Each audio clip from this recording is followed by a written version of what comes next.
Phenotypic plasticity.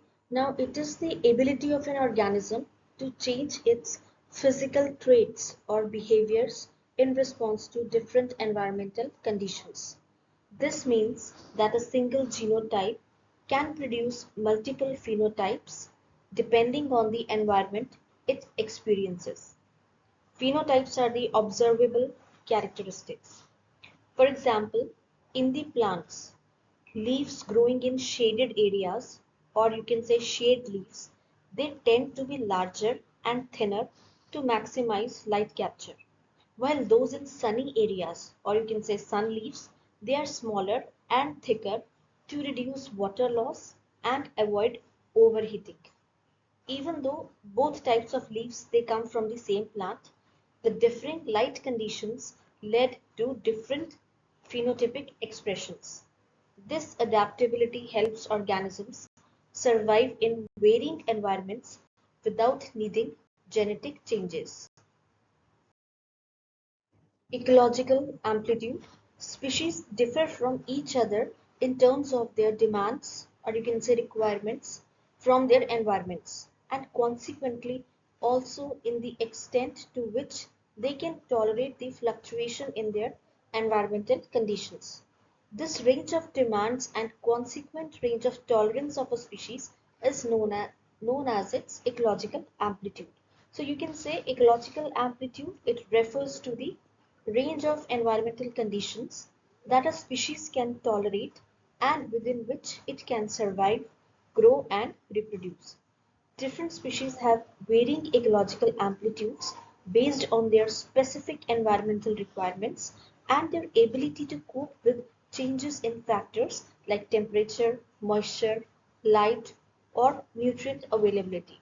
For example, a cactus has a wide ecological amplitude for temperature and drought, means it can survive in extremely hot and dry conditions.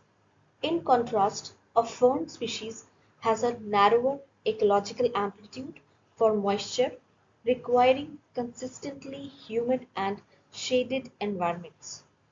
Species with a broader ecological amplitude are typically more adaptable to environmental changes, while those with a narrower ranges are more sensitive to fluctuations.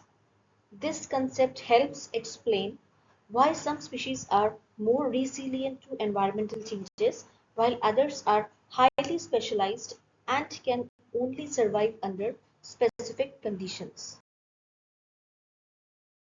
The prefixes "steno" meaning narrow and "uri" meaning wide are used to describe the range of tolerances an organism has to various environmental factors. When applied to a specific factor like temperature, these prefixes helps classify the organisms based on their adaptability to changes in that factor. For example, stenothermal organisms, they can only survive within a narrow range of temperatures. These organisms are highly sensitive to temperature fluctuations. For example, corals are stenothermal, thriving in a specific temperature range in tropical oceans and unable to survive in significantly colder or warmer waters. Eurythermal organisms, they can tolerate a wide range of temperatures, making them more adaptable to different environments.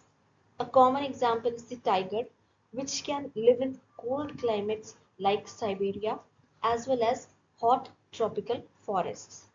Similarly, these prefixes can be applied to other environmental factors like stenohaline with narrow salt tolerance, euryhaline, wide salt tolerance, means for salinity, stenohaline and euryhaline. A habitat is the natural environment where an organism lives and thrives. It provides all the essential resources that the organisms need, such as food, water, shelter, and space for reproduction. Each species is adapted to survive in its particular habitat, which can range from forests, deserts, and oceans to urban areas and wetlands.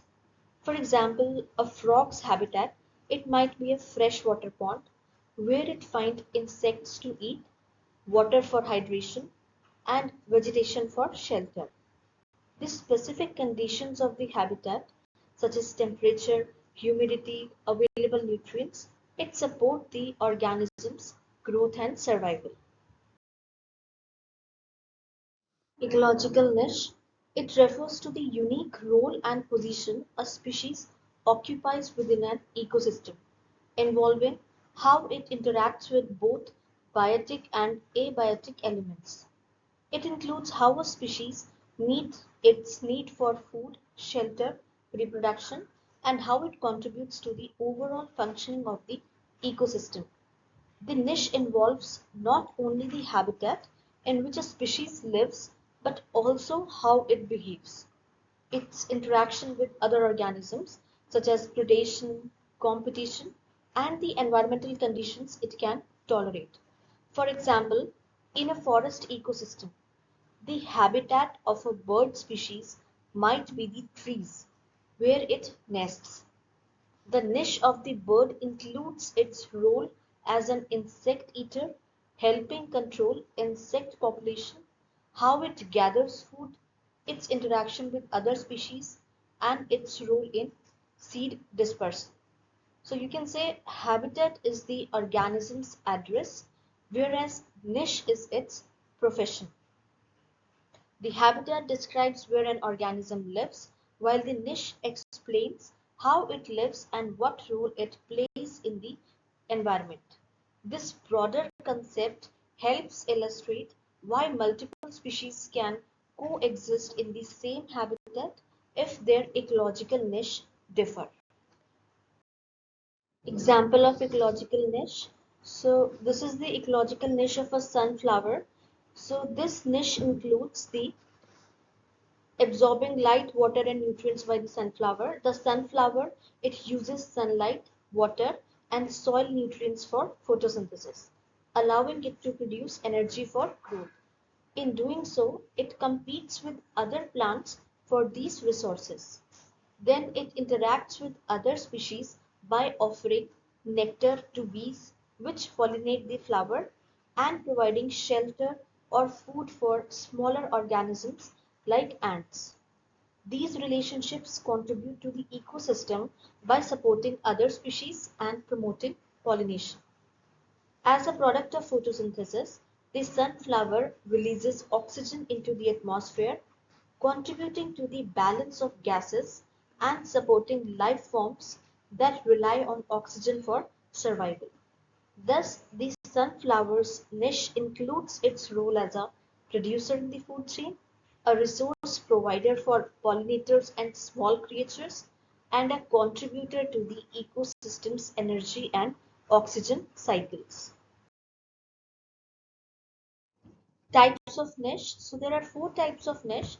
First is Eltonian niche, then Hutchinsonian niche, fundamental niche, and realized niche. Eltonian niche. So this niche, it was proposed by Charles Sutherland Elton in 1927, and it focuses on the functional role or job of an organism within a community or ecosystem. It emphasizes how a species interacts with its environment, particularly in terms of its feeding habits, behavior, and its influence on energy flow and community dynamics. For example, in the case of two African rhinoceros species, the white rhinoceros has broad mouth parts which allows it to efficiently graze on grass. Its niche involves being a grazer, influencing the grassland ecosystem by controlling grass growth and contributing to nutrient cycling. Whereas the black rhinoceros, it has narrow pointed lips that allow it to feed selectively on the foliage of thorny bushes. Its niche is that of a browser, shaping the bushland by regulating the growth of shrubs and thorny plants. Though both the species they share a similar habitat, but their Eltonian niche differ based on their feeding strategies and the roles they play in maintaining their ecosystems. This concept explains how species with different functional roles can coexist without directly competing for the same resources. Hutchinsonian niche. It was proposed by George Evelyn Hutchinson in 1957, and it defines niche as a multi-dimensional space or an n-dimensional hypervolume where each dimension represents a variable or environmental condition that affects the species' survival, growth, and reproduction. The term n-dimensional means that there are many factors or conditions, means many variables, n number of variables that determine the niche, such as temperature, humidity, food availability, light, and interaction with other species. Each dimension represents a different environmental factor, and the combination of these factors defines the specific conditions under which a species can thrive. The niche is not just about where an organism lives, but about how it interacts with its environment in multiple ways simultaneously. For example, temperature is a common dimension of an ecological niche. Every organism has a specific temperature range in which it can grow and reproduce. A polar bear can survive in extremely cold environments but would not survive in tropical conditions. In contrast, a tropical fish requires warm water temperatures to live. So in this case, temperature is just one dimension of the species niche, but there are many others such as humidity, availability of food, competition, which together form the n-dimensional hypervolume where the species can exist. So the Hutchinsonian niche, it allows us to think about species survival and interaction in a more complex, multidimensional way, considering all the factors that influence their existence. Fundamental niche. Now it refers to the complete range of environmental conditions like temperature, humidity, light, nutrients, and resources such as food or habitat space that a species can theoretically use or tolerate in absence of competition, predation, or other biotic interactions. In other words, it is the full range of environmental variables and resources that a species can possibly tolerate and use in the absence of competitors and predators. Realized niche. Now it is the part of organism's fundamental niche that it actually occupies in the nature after accounting for interspecific interactions like competition, predation, and mutualism from other species. So it is often smaller than the fundamental niche because of interspecific interactions.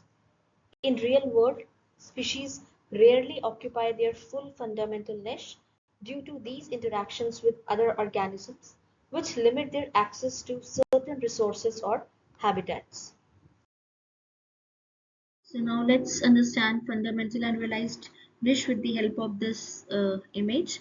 So fundamental niche, as I already said, it refers to the full range of environmental conditions under which a species can survive, grow, and reproduce.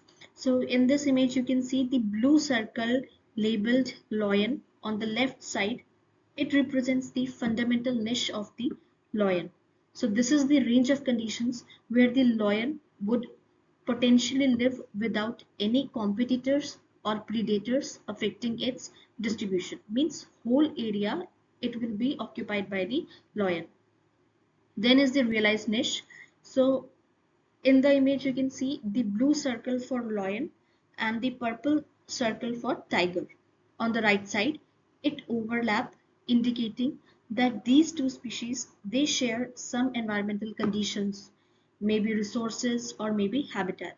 So this overlapping region it represents the realized niche of the lion and tiger, showing the range of conditions they actually occupy due to the presence of each other. So the main point is, while the fundamental niche, it is the theoretical and encompasses all the possible conditions under which a species can live, the realized niche is narrower. It is shorter, means lesser as compared to the fundamental niche, and it reflects the reality of competition, predation, and other ecological interactions that limit the species range in nature. In this example, the presence of the tiger restricts the lion's potential range, meaning the lion's realized niche is smaller than its fundamental niche. So this image illustrates the concept of fundamental and realized niche again, using the two species of barnacles, that is Thalamus and Balanus, which occupy different zones of the intertidal region. So first of all, let's focus on the top part of the image. Now here you can see Thalamus, brown colored barnacles. It is shown across a broad range from the high tide to low tide levels. This range represents the fundamental niche of thalamus, indicating all the possible zones where this barnacle can theoretically survive and reproduce without any competition or other limiting factors. So it is its fundamental niche from higher to lower tide levels. Then at the bottom part of the image, it is the realized niche of Thamellus. Thamellus is the brown colored barnacles. Now you can see here the Balanus, that is blue colored barnacles, are seen dominating the lower intertidal zone closer to the low tide, while Thamellus is restricted to the upper intertidal zone closer to the high tide. So this scenario, it represents the realized niche of both species. Balanus occupies the lower zone where it flourishes and it outcompetes Thamellus, and Thamellus is pushed to the upper zone due to competitive exclusion by Balanus. Hence, its realized niche is narrower than its fundamental niche.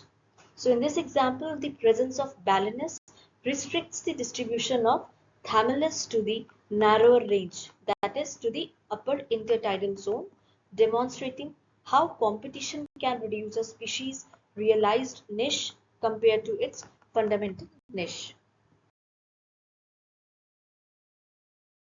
Niche width, it is also known as niche breadth or niche size. It describes a range of niche dimension occupied by a species or population.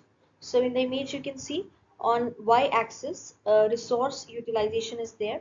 So this axis, it represents the extent to which two species labeled as species I and species J utilize a particular resource. Higher points on the graph indicates the greater resource use. Then on x-axis, niche dimension is given. It represents the range of environmental conditions or resources that a species uses. It can refer to various factors like temperature, food types, or habitat space. Then niche width, it refers to the range of resources or the conditions that each species can utilize or tolerate. In the graph, the niche breadth of I shows the range of resources utilized by the species I, and the niche breadth of J species shows the range of resources utilized by the species J. The peaks of the curve for species I and J, it represents the most optimal resource use for each species. The distance between niche peaks indicates how much the resource utilization of these two species overlaps. Niche overlap, the shaded area under the curves where the niche of species I and J intersect represents the niche overlap. So this is the range of resources or conditions that both the species share or compete for. When two species have overlapping niche, they compete for the same resources within that overlapping area. The degree of overlap can influence the intensity of competition between the two species. If the overlap is large, competition might be more intense, potentially leading to competitive exclusion, niche differentiation, or resource partitioning. We'll be studying about all this in the next slides. The distance between the peaks indicates how distinct the niche of the two species are.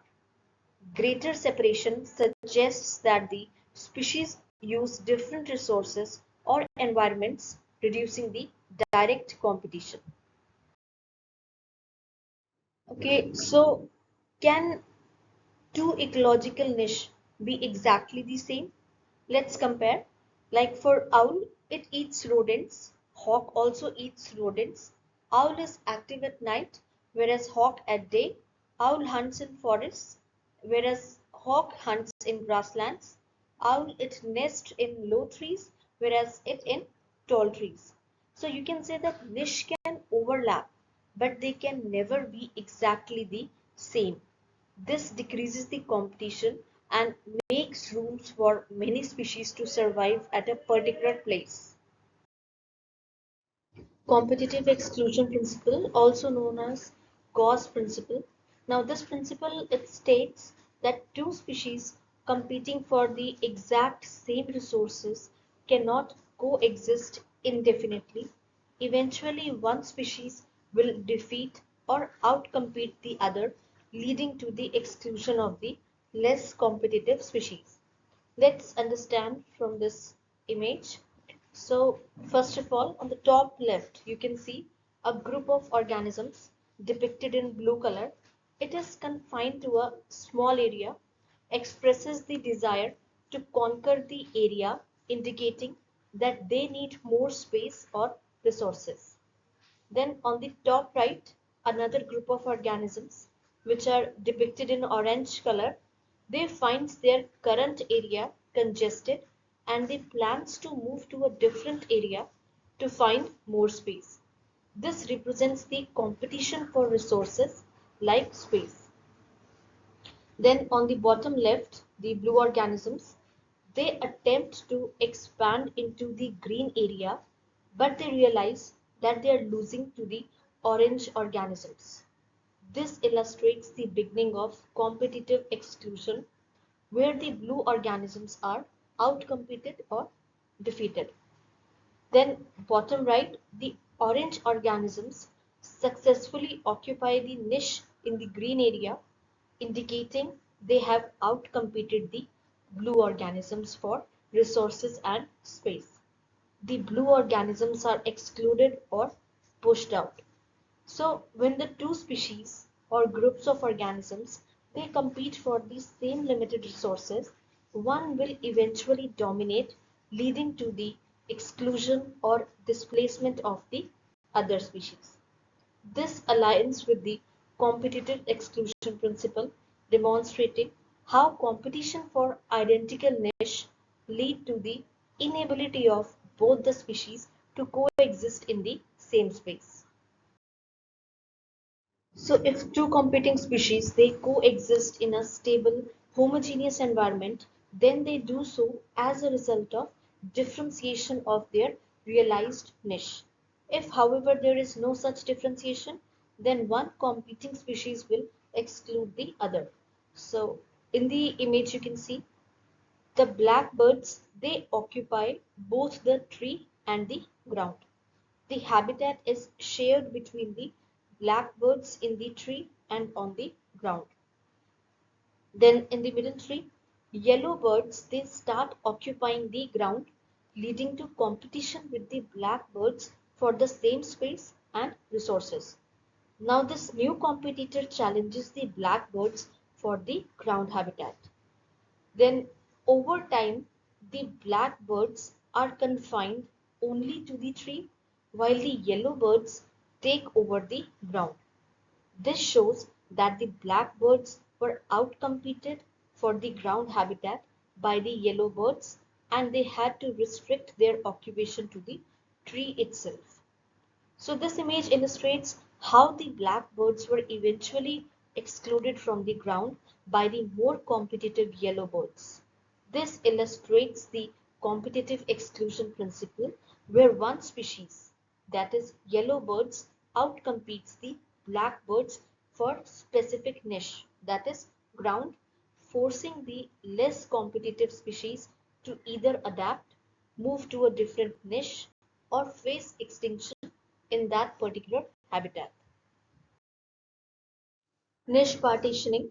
Now it refers to how species that might otherwise compete for the same resources evolve or adapt to use the environment in slightly different ways. This differentiation reduces direct competition between them, allowing them to coexist more peacefully within the same ecosystem. When two species have overlapping niche and they compete for the same resources like food, space, or light, natural selection favors adaptations that allow each species to exploit different resources or occupy different areas. This reduces competition and enables both the species to survive. For example of niche differentiation, like different species of birds, they can live in the same forest, but they feed at different heights on the same tree. One species may eat insects in the upper branches, while another species may focus on the lower branches, thus reducing the competition. Lions and cheetahs, both big cats, they hunt in the same savanna, but they target different prey. Lions typically hunt larger animals in the groups, while cheetahs hunt smaller, faster animals individually, which helps them avoid direct competition for food. By differentiating their niche, species minimize the overlap in their resource use, which reduces the competition. This enhances their chances of survival and allows multiple species to share the same habitat without driving each other out. So this image, it shows different species of warblers foraging at different heights in the same tree. Each species occupies a distinct niche within the tree, which reduces the competition among them. Like first is Cape May warbler. It feeds at the top of the tree around 50 to 60 feet. It specializes in finding insects in the highest branches. Then Blackburnian warbler, it feeds slightly below the Cape May warbler around 40 to 50 feet, prefers the middle to upper branches. Then black-throated green warbler, it feeds in the middle section of the tree around 30 to 40 feet, likes the intermediate branches. Then bay-breasted warbler, it feeds in the lower middle part of the tree, around 20 to 30 feet. It prefers the lower branches compared to the species above it. Then yellow-rumped warbler, it feeds at the lowest levels of the tree, around 10 to 20 feet. It focuses on finding food closer to the ground and in the lower branches. So this image illustrates niche partitioning, where each warbler species occupies a different vertical space within the tree to search for food. By specializing in different foraging heights, these species minimize competition and can coexist in the same environment. So this is a classic example of how species with overlapping ecological roles can coexist by differentiating their niche or niche partitioning. This image, it is another example of niche partitioning, showing how different bird species coexist by using different parts of the same habitat in distinct ways. Each species focuses on different types of food and different feeding zones within the water, reducing direct competition among them. First is black skimmer. It feeds at the water surface, catching small fish. It uses its specialized beak to skim the surface for fish, which reduces competition with other birds that dive or feed below the surface. Then flamingo, it feeds by filtering minute organisms like algae, plankton, small crustaceans from the mud. Its long legs and neck allows it to reach deeper into the water or mud than other birds, giving it access to food that others cannot easily reach. Then scaup and other diving ducks, they feed underwater on mollusks, crustaceans, aquatic vegetation. These ducks dive below the surface to access food sources that are not available to the surface feeding or mud filtering bird.